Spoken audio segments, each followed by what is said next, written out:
Have you ever watched a man you love get told, in front of 320 people, that he was garbage, and watched him smile like he already knew a secret the whole room was about to learn? That was my wedding. My father stood up in the middle of the reception, with a glass of vintage champagne sweating in his hand, and he waited until every fork went quiet, until every phone came up to record. And then he said the words, "I will hear in my sleep for the rest of my life. From this moment forward, Delphine is no longer my daughter. She is removed from my will, cut off from her trust, and stripped of any claim to the Kingsley name." He looked at the man I had married 3 minutes earlier, a man with grease still faintly under his fingernails, and he called him a parasite from the wrong side of the city, a nobody with calloused hands and empty pockets, and my husband did not flinch. He straightened his plain navy tie, the only tie he owned, and he thanked my father for coming. He thanked him for his blessing. The whole room laughed because they thought they were watching a poor man swallow his humiliation. I need you to remember that smile, because 6 months later, my father would stand in a narrow doorway in a working neighborhood, with no driver and no armor and no pride left, and he would beg that same man for a deal that would decide whether he kept his empire. But I am getting ahead of myself. If you have ever been told you were worth less than your bank account, stay with me, because you are going to want to see how this one ends. Let me take you back to the night it all started, 8 months before that toast. My name is Delphine Kingsley, and I was 28 years old. The night I told my father I intended to marry a man he had never met. We were in the penthouse where I grew up, 40 floors above the Gold Coast, with windows that looked down on Lake Michigan like the water paid us rent. The dining table sat 12, a single slab of black walnut. My mother reminded every guest had been shipped from a workshop in northern Italy. The porcelain gleamed under a chandelier that threw little knives of light across the ceiling. A bottle of good Bordeaux breathed on the sideboard, worth more than most people paid for a month of shelter, and nobody at that table would have known that, because nobody at that table had ever had to. My father, Alistair Kingsley, sat at the head, where he always sat, because in his mind the head of the table was less a chair and more a throne. At 59, he still filled a room the second he walked into it. A real estate empire that owned pieces of the skyline, a phone full of people who owed him, a last name that opened doors before you even reached them. "I have arranged a meeting for you on Saturday," he said, not lifting his eyes from his plate. "Chadwick Pennington III. His father and I are closing a merger, and it would be useful for the two of you to become acquainted." I set down my fork. I said I could not make Saturday. He looked up then, and I said, very carefully, that there was someone I wanted him to meet instead. Someone I had been seeing for 6 months. His name was Callum. My father's voice cut across the table like something with an edge. "Who? What family?" "Pennington. Ashby. One of the Hargrove boys." And I told him he would not know the name, because the man I loved did not come from any family he had ever tried to buy. The silence that followed had weight. It pressed down on the crystal, and the walnut, and the imported porcelain, and it pressed down on me. "You have been seeing someone for 6 months, my father said slowly, like each word was a stone he was setting into a wall. "Someone I have not vetted, someone I have not approved." I told him I did not need his approval to love a person. He leaned back, and his jaw went hard, and he said the thing he had been saying to me since I was 16. "In this family, love is a luxury for people who cannot afford anything better. Marriage is strategy." And then he asked, "Who is this person who dared to reach my daughter without coming through me first?" Let me tell you how I met the man my father was already preparing to destroy. It was a Tuesday afternoon I was never supposed to have free. I had walked out of a brutal board meeting at Kingsley Development, the family firm where I had worked in marketing for 3 years, after my father dismissed a campaign I had built for months in front of the entire executive floor. He did not call it bad. He called it adequate. He called it acceptable for someone still learning. I was 27 then, with a business degree from a school in Evanston that people fly across the country to attend, and in his eyes I was still a child in a costume, playing at being useful. I ended up in a coffee shop in Pilsen, the kind of place with mismatched wooden chairs and a menu written in colored chalk, and not one single person who recognized my last name. I ordered a black coffee and sat in the corner and tried to remember how to breathe. "Rough day," a voice said. I looked up. He was tall, easily 6 feet and 2 inches, with steady brown eyes and hands that had clearly done real work. He wore a faded flannel with a faint smear of oil on the cuff.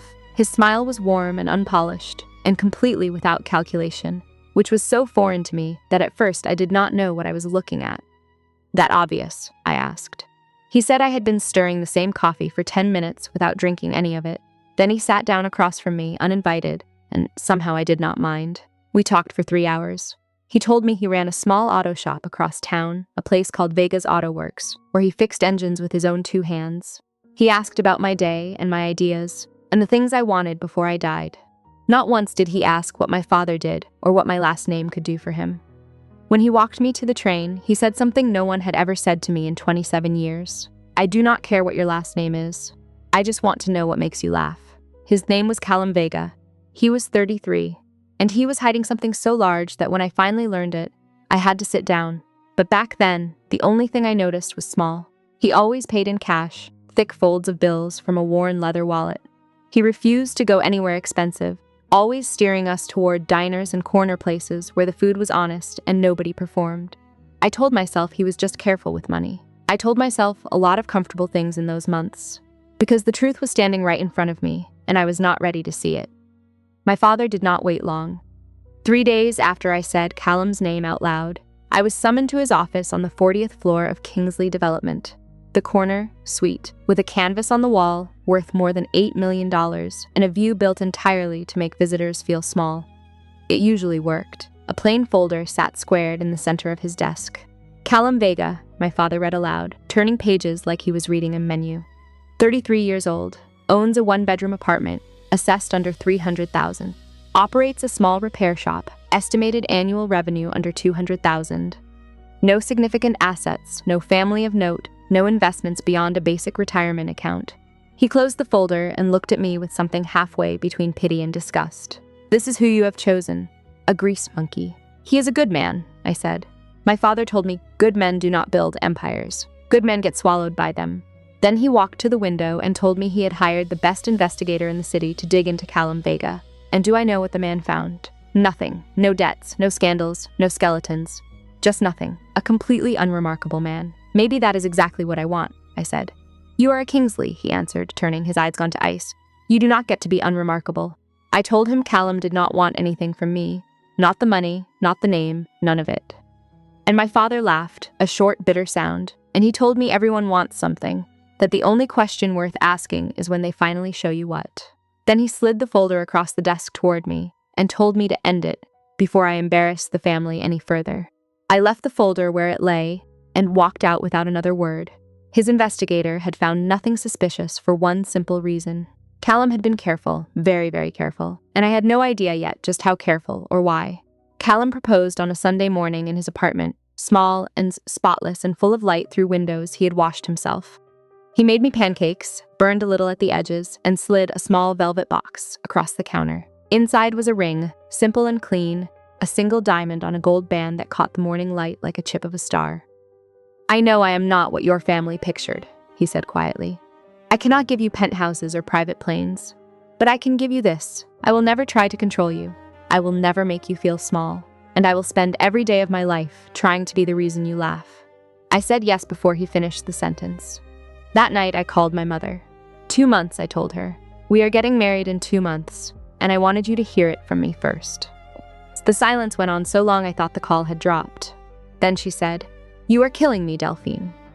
Her voice cracked in the exact place it always cracked when she wanted something. "You are absolutely killing me.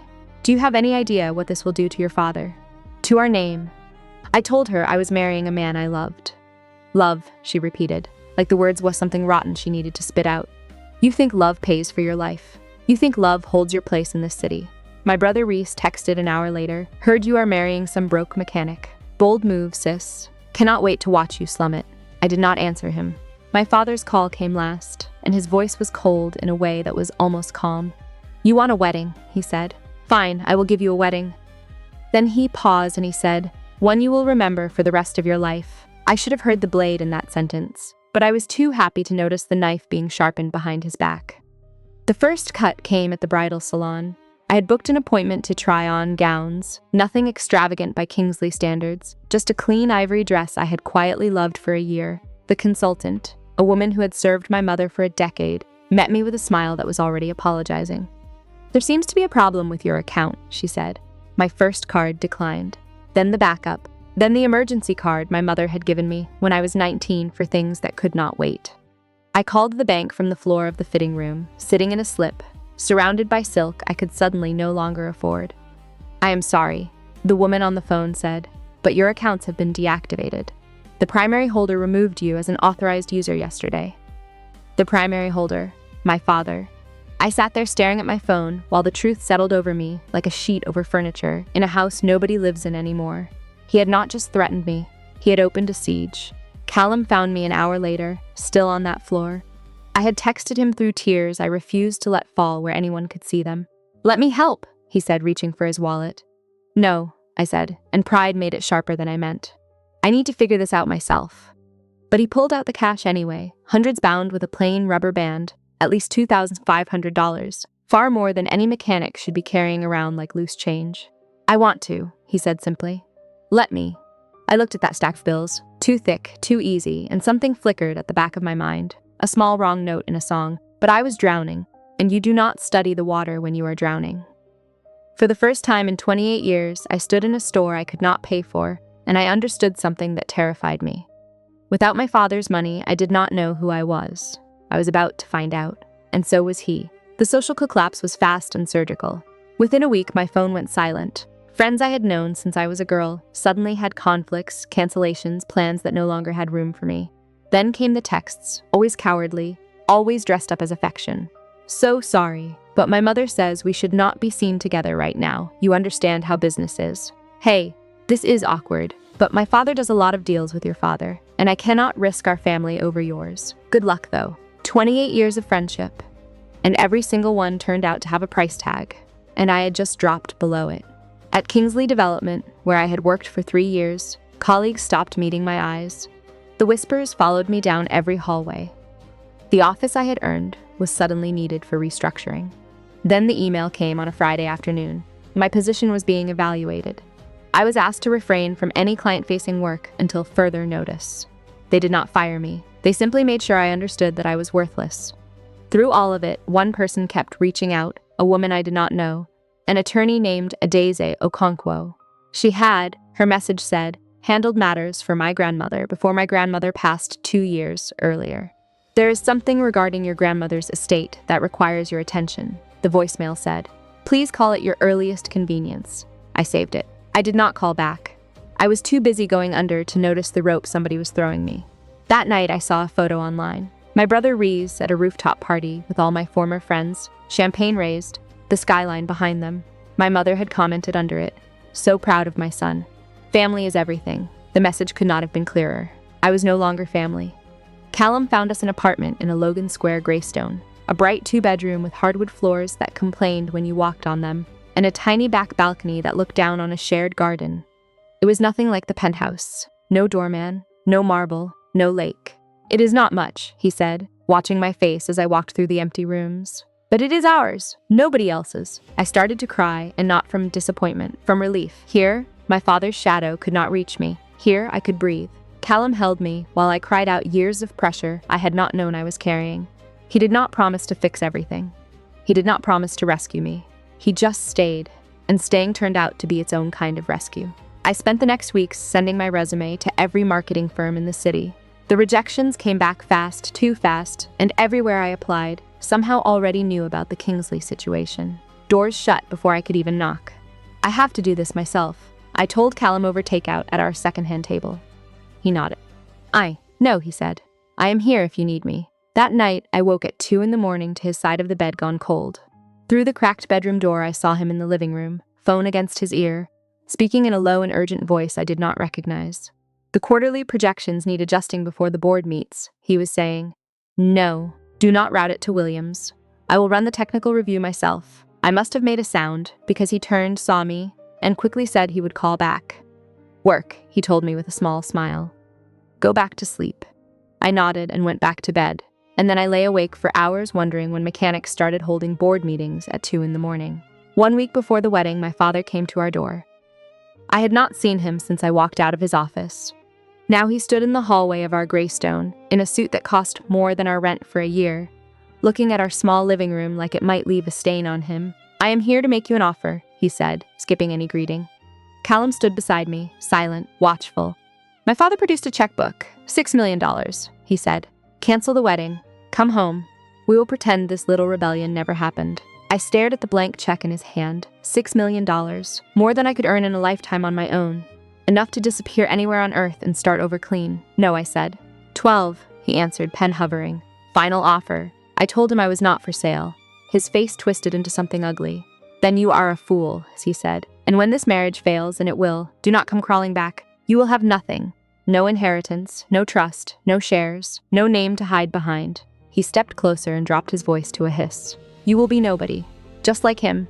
He gestured at Callum with pure contempt. And Callum, who had not said a word, who stood with his hands loose at his sides and a strange cold calm in his eyes, finally spoke. I think you should leave, Mr. Kingsley. Oh, my father laughed. The mechanic has a voice. Enjoy her while it lasts, son. When the shine wears off and she remembers what she gave up, she will hate you for it. I do not think she will, Callum said. And something passed between the two of them, some current I could not read. And for just a second, my father's smirk slipped. Then he turned and walked out. He will make the wedding a nightmare, I whispered. Callum took my hand. Let him try, he said. My grandmother used to say a thing when I was small and frightened of bigger boys. She said a person's worth is not a number someone else gets to write. I had never told him about my grandmother, but he said it like he already understood exactly what I needed to hear. Our wedding was supposed to be small. 45 guests in a warm restaurant in Logan Square, mostly colleagues from my marketing days who had stayed loyal, and a handful of Callum's friends from the shop. Simple. Ours. We arrived to find 270 extra guests already seated. They filled every table and spilled out onto the patio. Women in gowns worth more than cars. Men in suits worth more than the gowns. My father's entire world, uninvited and unashamed. My mother sat in the front row dabbing at dry eyes with a handkerchief. Reese scrolled his phone, bored. And at the center of it all stood my father in a three-piece suit, the color of old money, a glass of champagne in his hand, smiling like he owned the room, because in every way that mattered to him, he did. Surprise, sweetheart, he said, kissing my cheek before I could pull back.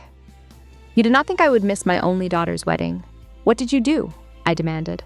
I promised you a wedding you would remember, he said. Consider this my gift.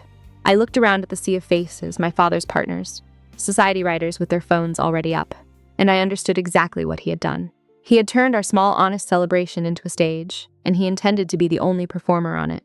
Callum squeezed my hand. We can leave right now, he said. Just say the word. I looked at the crowd, at my father's triumphant face, at the little altar Callum and I had chosen together. No, I said, and I straightened my shoulders. We are getting married today. Whatever he is planning, we face it together. I had no idea how bad it was about to get. My father waited until the ceremony was done. We said our vows. Callum's plain and steady, mine thick with everything I felt, and the efficient pronounced us married. For one perfect moment, in the middle of all that borrowed spectacle, I was happy. Then came the sound of a spoon against crystal, and Richard, and I mean my father Alistair, rose from his seat, and the room went silent as a held breath. 320 people turned to watch him like an audience at an execution. A toast, he announced, his voice carrying to the walls, to my daughter and her husband. The pause before the word husband dripped with contempt. I built everything I have from nothing, he said, pacing slowly toward the center of the floor. Every dollar, every deal, earned through sacrifice, most of you cannot imagine. And I dreamed that one day my daughter would marry a man worthy of that. He stopped in front of our table and looked down at Callum like he was inspecting something on the bottom of his shoe. Instead, she chose this. A grease monkey, a parasite with calloused hands and empty pockets, and nothing to offer but a shop that will never turn a real profit. Gasps moved through the crowd. Someone laughed, nervous. Phones lifted, recording, and then he said it. From this moment forward, Delphine Kingsley is no longer my daughter. She is removed from my will, cut off from her trust, stripped of any claim to Kingsley Development and the Kingsley name. He turned to the room, arms spread wide. Let this be a lesson, he said. When you choose poverty over family, you get exactly what you deserve. He drained his glass, set it down on our table, and smiled. Congratulations, sweetheart. You are finally getting everything you asked for. And this is the moment I need you to hold. The moment the whole room thought was the ending, because it was only the beginning.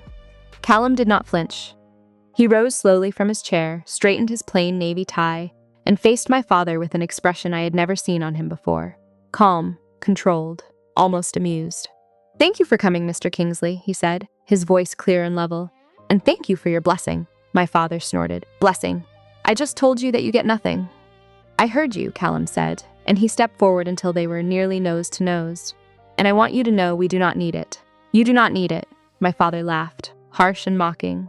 "You own a garage worth less than my watch. You live in a rented box. What exactly do you have to offer my daughter?" Callum smiled then, a small, private smile that sent a chill down my spine, and down my father's too. "Something more important than money, Mr. Kingsley," he said. "I have her." Somewhere in the crowd, an older man rose to his feet, silver-haired, quietly and unmistakably expensive, watching the whole scene with sharp eyes and the ghost of a smile. I had seen him earlier among Callum's small handful of guests and had not thought to ask who he was. My father glanced at the man, then back at Callum, and for just a moment something crossed his face. Uncertainty. The animal sensed that he was missing a piece of the board. "Enjoy your poverty," my father spat. "When she is tired of struggling, when she remembers what she threw away, and she will, do not say, 'I did not warn you.' Real wealth is not measured in a bank account, Mr. Kingsley," Callum said, and his voice dropped low, "meant only for us. The richest thing a person can own is a life no one else controls. You will understand that soon enough." My father laughed again, but it rang hollow, and he had no idea how completely those words would come true. "Remember the silver-haired man. You will meet him again." My father had finished his performance. Now it was my turn. I took Callum's hand and turned to face 320 people who had come to watch me break. "My father believes money is everything," I said, and my voice carried across the sudden quiet. "He believes love is a transaction, that family is a business arrangement, that people are either useful or worthless." I looked at my mother, who could not meet my eyes, at Reese, still holding his phone, at the crowd of strangers who had come to enjoy my humiliation like a show. "I used to believe it too," I said. "I spent 28 years trying to be valuable in his eyes. The right school, the right degree, the right smile, and do you know what I earned? Adequate, acceptable, never once good enough." My father's jaw tightened, but he said nothing. "Today I chose something different," I said. "I chose to be loved for who I am and not for what I am worth." I squeezed Callum's hand, and if that cost me everything I was supposed to inherit, then it was never really mine to begin with. My grandmother used to tell me something, and I am only now old enough to believe it. A person's worth is not a number someone else gets to write. I turned to the guests, some uncomfortable now, some visibly moved. "If anyone came here to watch a tragedy, I am sorry to disappoint you. This is a celebration. The door is right there. But if you want to stay and actually celebrate with us, then welcome to our wedding." About 35 people gathered their things and left. Nearly 285 stayed, including some of my father's own guests. He had not planned for that.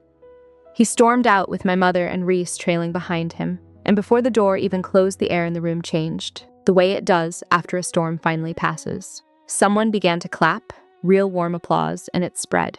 The stunned band started to play, and just like that, our wedding became ours again. The cake came from a small bakery down the street. 3 tiers of vanilla buttercream that tasted better than any towering designer creation I had ever picked at during a society wedding. Callum and I cut it together and laughed when the frosting caught the end of his nose. "Any regrets?" he asked, as we swayed on the dance floor with my head on his chest. "Not one," I said. "Even after all that. Especially after all that," I told him, and I touched his face. You did not even flinch. Something passed behind his eyes, a shadow, a secret. "I have faced worse than your father," he said. "What does that mean?" I asked. He kissed my forehead instead of answering. "Someday I will tell you everything," he said. "I promise." And the older silver-haired man crossed the floor before he left and shook Callum's hand with a warmth that looked almost like deference. And I thought, not for the first time, that whoever my husband really was, I had only ever seen the surface. Before I tell you what he was hiding, let me be honest about the months in between, because they were not a montage. They were the hardest of my life. The romance never wavered. What ended was my hope of finding work. I applied to 39 marketing positions across the city, entry-level, mid-level, anything that would use my degree and my 3 years of experience. And every single one came back rejected, most without even an interview. Word travels fast in this city, and the Kingsley name that had once opened doors now bolted them from the inside. Nobody wanted to risk offending my father by hiring the daughter he had thrown away. "Maybe I should look outside the city," I said one night, staring at another rejection glowing on my laptop. Callum's was quiet by the window. "Or maybe you should not work for anyone else," he said. "I cannot exactly start a company," I told him. I have maybe $3,000 to my name. Sometimes that is enough, he said. I laughed, bitter. In what world? He did not answer. He just watched me with those calm brown eyes that I was slowly realizing hid far more than they ever showed. Our savings shrank. I insisted on paying half of every bill because some stubborn part of me needed to prove I was not a kept woman. Callum never complained, never pushed, never offered to simply make it all disappear. He respected my pride even when it made everything harder. But at 3 a.m, when I could not sleep, the doubt crawled in. What if my father was right? What if I could not survive without the name? What if I had given up everything for a man I was only beginning to know? Callum found me on the balcony one night, wrapped in a blanket, crying at the city lights. "Tell me what you need," he whispered. "I do not know anymore," I said. And that was the truest thing I had said in months. 3 months after the wedding, my mother's name lit up my phone. I almost did not answer, but some desperate small part of me still hoped. "Darling," she said, her voice smooth as warmed honey, the voice she used when she wanted something. "How are you? We have been so worried, have you?" I asked. "Of course," she said. "You are still my daughter, no matter what your father says." A strategic little pause. "You know, he has not formally changed the will yet. There is still time if you were willing to reconsider." "Reconsider my marriage," I said. "Reconsider your choices," she answered. "You have made your point. We all understand you wanted independence. But surely by now you see that man cannot give you the life you deserve." I thought about Callum making me coffee every single morning, remembering exactly how I took it. I thought about the way he held me when the rejections piled up, about his steady faith in me when I had none in myself. "I think he already has," I said. She sighed. "You are killing me, Delphine. Every day you stay with him is another day you throw your future in the trash." The next blow came from Reese, of course.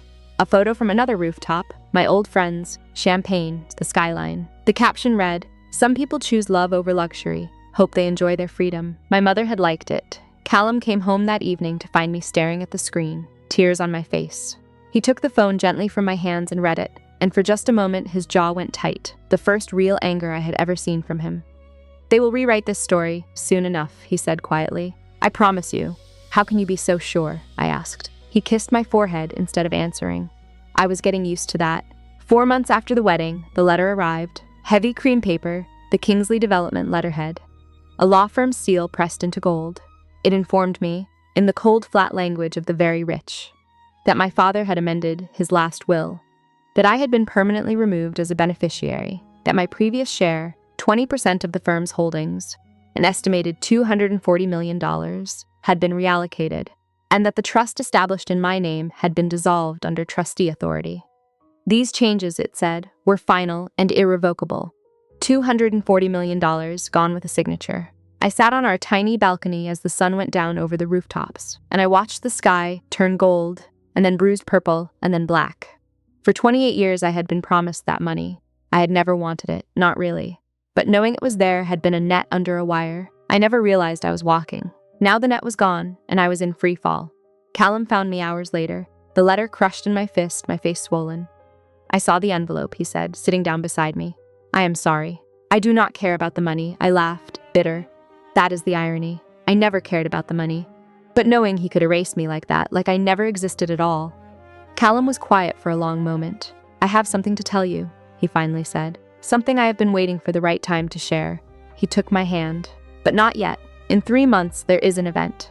I need you to trust me until then." "What kind of event?" I asked. "The kind that changes everything," he said, and he met my eyes. "Can you wait that long?" I did not understand, but I trusted him. "Yes," I said, and that single yes turned out to be the most important thing I ever agreed to. The next day, I finally returned Adeze Okonkwo's call. Her office sat in a quiet building on a leafy street, old wood and leather chairs that had absorbed decades of confidential conversations.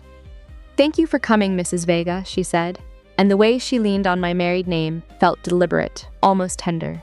"Your grandmother would be very proud of you." Hearing my grandmother mentioned made my throat close. Grandma Mabel had died 2 years earlier, the only person in my family who had ever truly seen me. "You said there was something about her estate," I managed. Adeze nodded and slid a folder across the desk. "Before she passed, your grandmother established a separate trust," she said, "completely independent of anything your father controls. She was very specific. I was instructed to tell you of it only after you married a person of your own choosing, without your father's approval." I stared at her. "What?" I said. She knew, Delphine, Ade said gently. She knew exactly what kind of man your father is. She wanted to be certain you would have a way out that he could never touch. She opened the folder. The trust holds $600,000 in diversified assets. It became yours the day you married Callum Vega. And because she named an independent trustee, an independent counsel, and never your father, there is nothing he can legally do to it. He does not even have the standing to see it. $600,000. My grandmother's last gift. There was a letter inside, in her familiar slanting hand. My darling Delphine, it read. If you are reading this, it means you finally chose your own road. I am so proud of you I could burst. Your grandfather and I built our life on love and not on money. We had nothing when we started and everything when we finished, because we had each other. This is not a fortune. It is freedom. Use it to build the life you want. And never, ever let anyone tell you what you are worth. A person's worth is not a number someone else gets to write. All my love, Grandma Mabel. I cried in that office for 20 minutes. For the first time in months, they were not tears of grief. They were tears of a door swinging open. 5 months after the wedding, I launched Ellsworth Creative, named for my grandmother's maiden name, a deliberate choice to plant a flag as far from the Kingsley legacy as I could get. I rented a single desk in a shared workspace, designed my own logo late at night, and reached out to every small business owner I had ever met who owed my father nothing. My first client was that coffee shop in Pilsen, the very place where I had met Callum. They needed help with their online presence, and I charged them half my rate just to build a portfolio. My second was a used bookstore, then a family restaurant, then a small startup 2 neighborhoods over. Word spread, not through the elite circles that had cast me out, but through the real city, the one that judges your work by what it does and not by whose daughter you are. Within 2 months, I had more clients than I could handle alone. I was building something that was mine. I am proud of you, Callum said one evening, watching me work at our kitchen table. I could not have done it without Grandma's trust, I said, or without you believing in me when I could not believe in myself. He smiled that quiet smile. You would have found a way, he said. You always would have. That week, an email arrived that made me stop breathing. The subject line read, Partnership Inquiry. It came from a company called Cygnus AI. We are impressed by your work with emerging businesses, it said, and we believe your approach matches our values. Please contact us at your earliest convenience. I had never heard of Cygnus AI, but a quick search told me they were one of the fastest growing technology companies in the country. It was strange that they had found my tiny firm. Very strange indeed. And I was about to learn just how strange. I did not connect the dots at first, but the business news that month was full of a single story. Cygnus AI was hunting for a real estate partner to build a massive artificial intelligence campus and data center. The deal was worth $60 million, and every major developer in the region was clawing to land it, including, it turned out, my father. Reese posted about it, naturally. A photo of my father shaking hands with someone at a conference. The caption read, Dad closing in on the biggest deal of the decade, Kingsley plus Cygnus equals history. I scrolled past it without much thought. A few days later, Callum came home with a curious look on his face. Did you see the news about Cygnus AI? He asked. The data center thing, I said, glancing up. Everyone is talking about it. Why? No reason, he said. But he was smiling. That small private smile I still could not decode. Just interesting, he said, that your father wants it so badly. Everything is a competition with him, I said. He does not even need the money. He just needs to win. Callum sat beside me on the couch. What would you say, he asked, if I told you he is not going to win?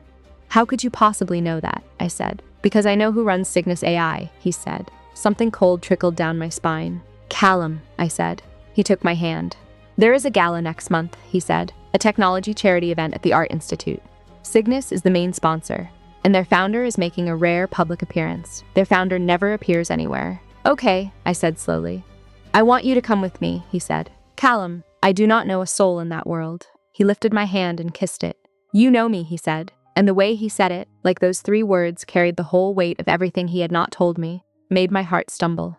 What are you not telling me? I asked. Everything, he said, and soon, I promise.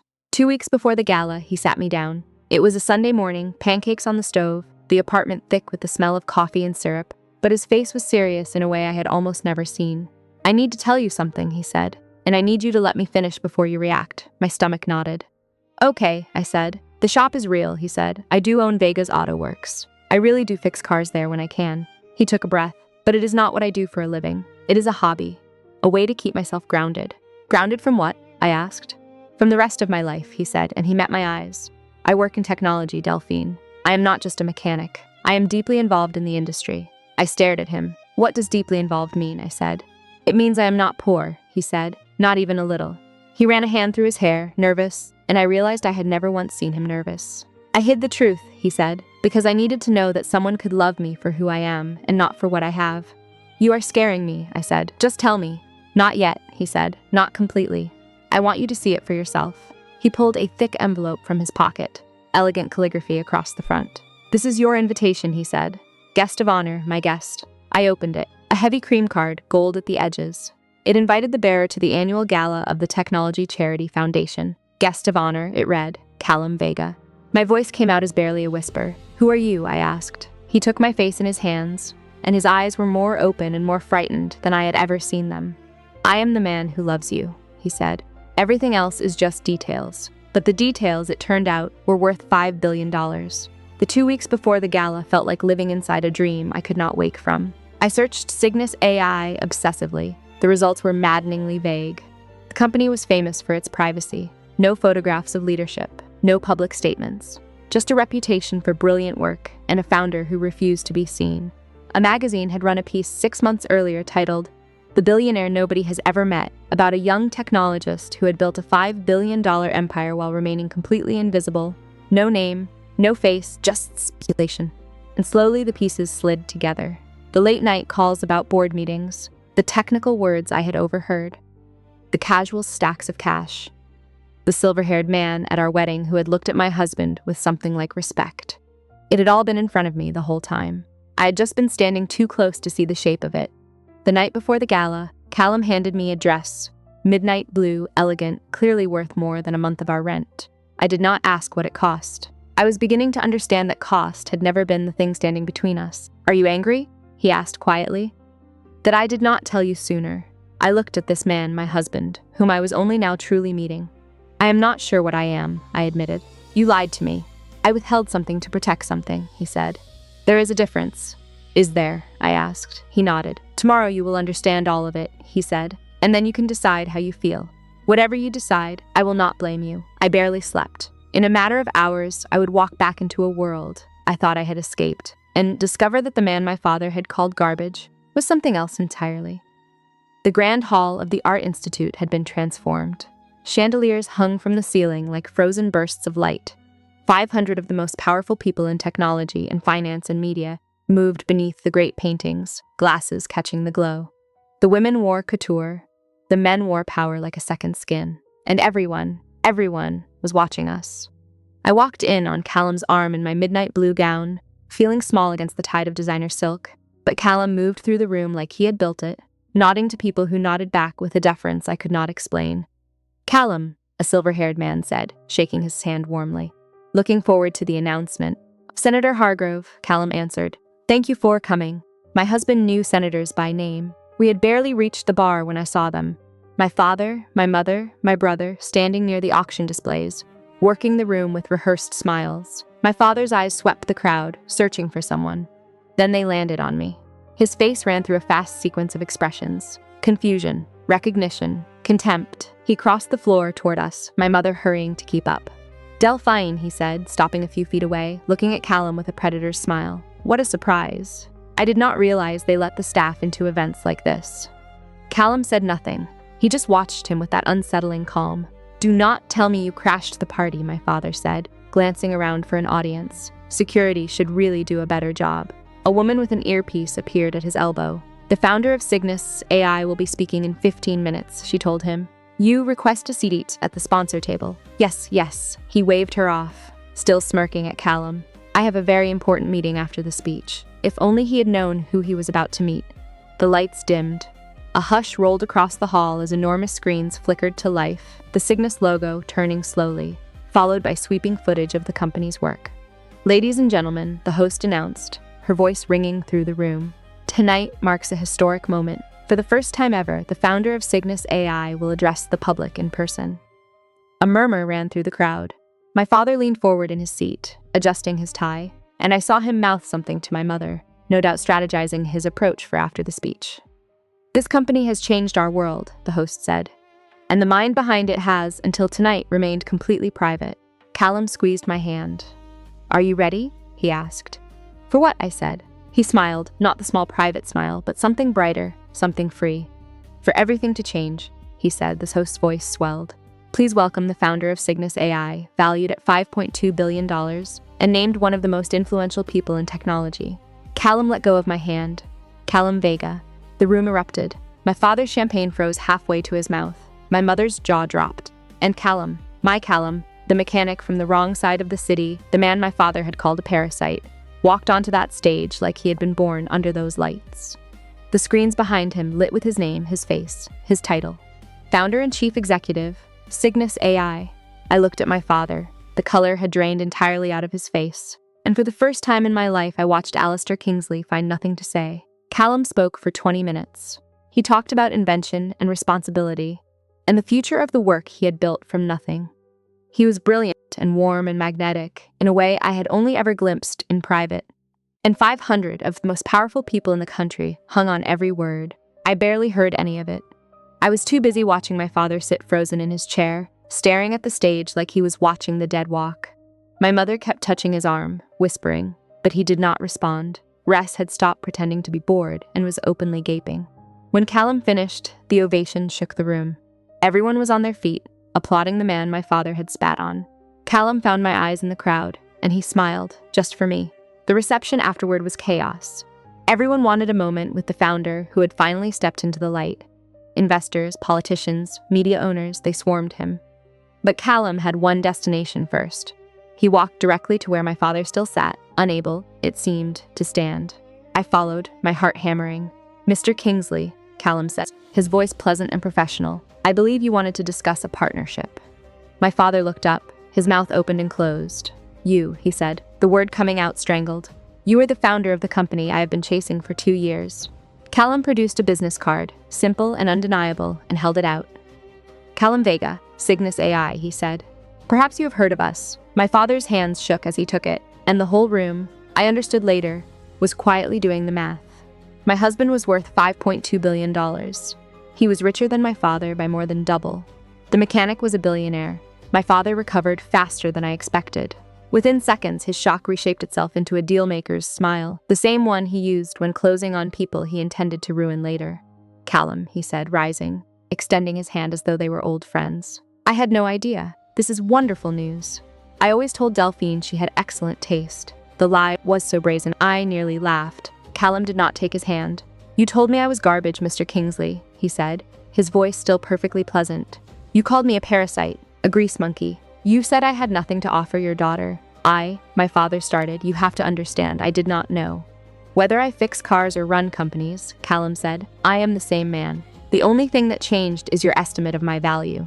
He finally took my father's extended hand, but not to shake it. He pressed his own card into the palm. "Which says more about you than it does about me," he said. Around us, people were watching, listening, recording.